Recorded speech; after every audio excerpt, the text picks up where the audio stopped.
दोस्तों, हर इंसान चाहता है कि हमारे समाज से दहेज जो एक इतनी बुरी प्रथा चलती आ रही है, ये खत्म हो जानी चाहिए। लेकिन हम सिर्फ बातें ही करते हैं। इसको खत्म कौन करेगा? खत्म तो हम लोग ही करेंगे ना।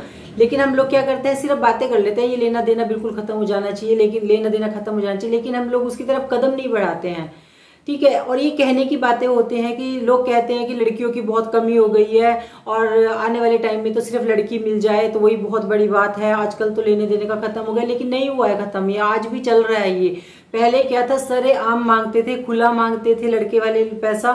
ठीक है। लेकिन अब क्या होता है, अब वो खुला नहीं मांगते हैं। वो पता है क्या बोलते हैं कि अपनी आपकी जो इच्छा वो दे देना, बाकी हमारा पास तो भगवान का दिया सब कुछ है। और फिर क्या करते हैं, वो धीरे धीरे करके ना बातें सुनानी शुरू करते हैं। वो ऐसे करते हैं कि हमने तो अपनी लड़की को ये भी दिया था, हमने तो अपनी लड़की को ये भी दिया था। वो इनडायरेक्ट वे में सुनाते हैं। ठीक है। तो ऐसे ही मैं आपको एक बात बताती हूँ कि अगर एक लड़की है, बहुत पढ़ी लिखी है, जॉब करती है, जॉब आप मानेंगे 25 लाख रुपए साल का उसका पैकेज है। 25 लाख का मतलब आप एक महीने की कैलकुलेशन करेंगे तो 2 लाख से ऊपर ही बैठता है। ठीक है। तो उस लड़की का जब रिश्ता हुआ तो ऑब्वियसली उसके पेरेंट्स ने यही सोचा कि हम जैसे हमारी बेटी पढ़ी लिखी है, अच्छी जॉब करती है, ऐसा ही उसके हिसाब से उन्होंने लड़का देखा। ठीक है कि भाई इसका भविष्य अच्छा होगा, उस हिसाब से पेरेंट्स सोचते हैं कि हमारी बेटी आगे सुखी रहे, खुश रहे। तो उन्होंने जो लड़का उसके लिए देखा, वो भी एक बहुत बड़ी कंपनी में काम करते हैं। उनका 30 लाख रुपए साल का पैकेज है।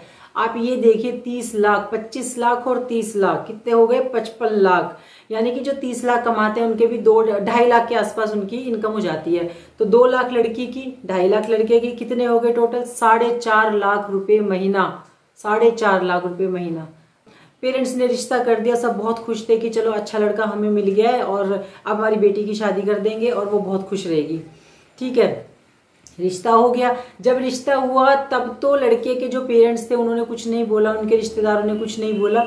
लेकिन क्या हुआ, जब रिश्ते और शादी के बीच में जो टाइम गैप था, उस बीच में उन लोगों के फोन आते थे किसी भी बात में, फिर वो इनडायरेक्टली उन्हें सुनाते थे, हमने अपनी बेटी को इतना दिया था, हमने अपनी बेटी को इतना दिया था, उसके ससुराल वालों ने तो कुछ भी नहीं मांगा था, हमने अपनी मर्जी से इतना दिया था। मतलब वो इनडायरेक्ट वे में उनको सुनाने लगे। वैसे तो हर बेटी का पिता सोचता है कि मुझे जितनी मेरी हैसियत है उसे उससे भी ज्यादा करने की वो कोशिश करता है कि मुझे अपनी बेटी को कुछ सामान देना है। लेकिन एक होता है अपनी खुशी से हमें सामान देना, और एक होता है कि हमें मांगना किसी से और उसकी वो इच्छा पूरी करना।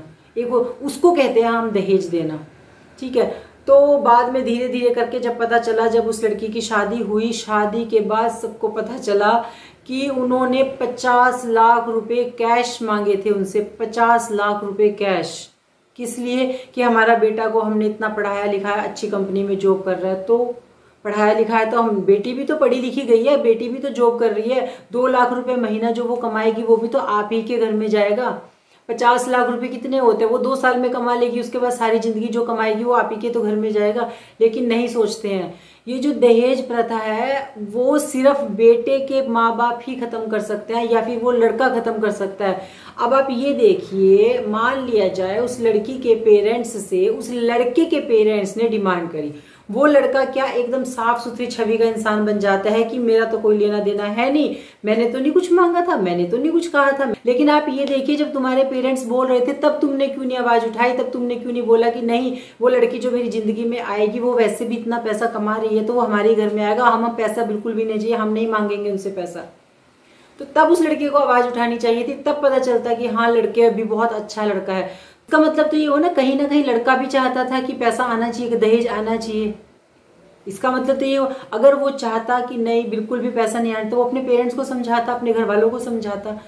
आपको क्या लगता है, किसी भी इंसान का एक बेटा है बेटी है तो बेटी के टाइम पे ही क्यों चिंता होती है? उसे क्यों कहा जाता है कि बेटी हुई तो उसको चिंता हुई? तो इसीलिए होती है वो, क्योंकि उसे पता है कि ठीक है वो पढ़ा लिखा के उस काबिल भी उसको बना देंगे, वो अच्छी जॉब भी करेगी। लेकिन उसको नहीं पता है कि आने वाले टाइम में जब उसकी शादी होगी तो उस टाइम पे क्या होने वाला है। एक मतलब आज के समय में हर मिडिल क्लास भी, हर लोअर क्लास भी सोचता है कि मैं अपनी बेटी को पढ़ा लिखा के अच्छी जॉब में लगा दे, और बहुत सारी लड़कियां इतनी काबिल है कि बहुत अच्छे से जॉब कर रही हैं। ऑब्वियसली जब लड़की कमाती है तो वो उसी टाइप का अपने लिए लड़का भी सोचेगी कि मुझे इस टाइप का ही लड़का मिलना चाहिए। ठीक है। लेकिन तो वो जब वो देखने लगते हैं तो फिर वो पैसों की बातें शुरू हो जाती हैं। मतलब मैंने इस साल में ही कई लड़कियों की ऐसी बातें सुनी है कि भैया हमने लड़का देखा था, उन्होंने 20 लाख की डिमांड करी, उन्होंने 15 लाख की करी, किसी ने 50 लाख की करी। मतलब भाई क्यों पैसे मांगने?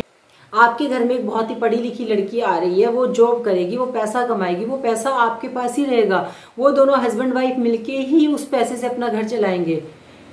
तो मतलब माँ बाप के ऊपर इतना प्रेशर क्यों डालना है हमें कि भाई उसको कर्जा लेके अपनी लड़की की शादी करनी पड़े।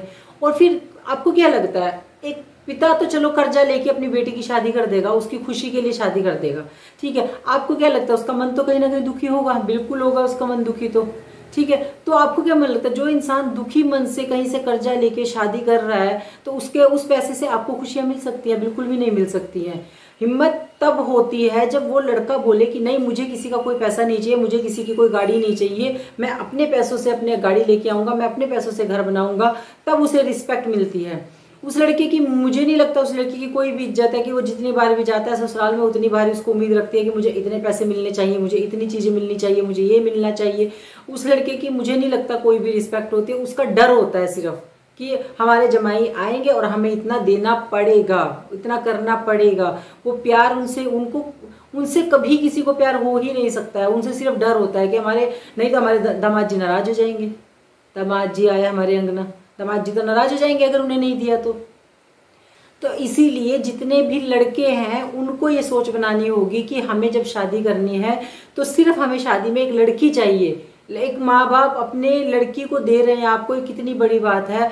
एक अपने बच्चे को पाल पोस के आपको इतना बड़ा करके आपको उसको दे रहे हैं, और वो भी आपको कमाने वाली एक लड़की अगर मिल रही है कि आपके साथ मिलके वो कमाएगी, देखिए आप दोनों मिलके कितने अच्छे से घर चला सकते हैं। आपको ये नहीं सोचना है कि मेरे पास गाड़ी नहीं है तो मेरे ससुराल से गाड़ी आ जानी चाहिए। चलो आपके पास, आपके ससुराल से आपको गाड़ी मिल भी जाती है तो क्या आपको वो फीलिंग आएगी कि गाड़ी मैंने ली है?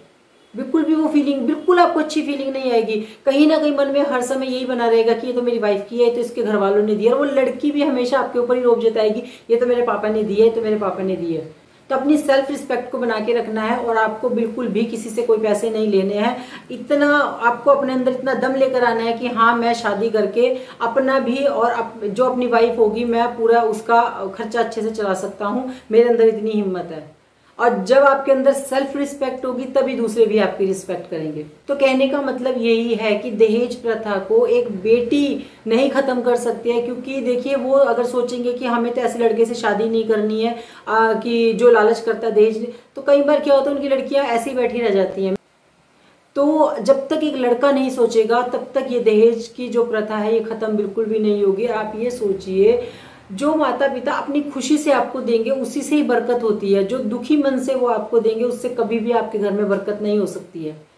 ठीक है, तो बस मेरा आज का ये था वीडियो। अगर वीडियो अच्छा लगा हो तो वीडियो को लाइक करें, शेयर करें, चैनल को सब्सक्राइब करें, बेल आइकन जरूर दबाइए जिससे कि मेरी आने वाली वीडियो का नोटिफिकेशन आपको मिल जाए। Thank you so much.